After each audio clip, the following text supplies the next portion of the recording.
Bun, terasa am spălat-o, casa e minunată. Am ieșit în oraș să dau o tură. Știi melodia aia? Dau o tură prin oraș după domnișoare. Și eu găsesc numai din astea ninja. Ce faci, ninja? Dai geamul jos, știi? Ce faci, ninja?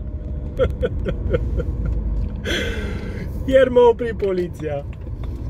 Cei de la poliția locală. Și au zis, vezi că îți dau amendă 5.000 de lei dacă mai umbli fără declarație. Și am întrebat de unde să-mi iau declarație.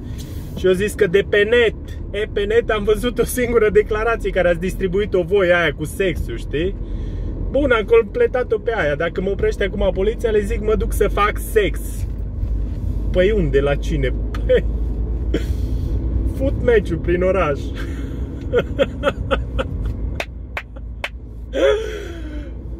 Bun. Tare, nu? Acum nu știu cum stați voi cu banii, dar eu mi-am cam numărat banii, nu stau foarte bine. Acum mă gândeam, zic că după Paște, până la Paște mai rezist cumva, știi? Dar după Paște musai să deschid o afacere. M-am gândit să-mi deschid un magazin cu ranga. Bun. Dacă e cineva dispus să mă ajute și să facem o colaborare, o asociație, vă rog să-mi scrieți.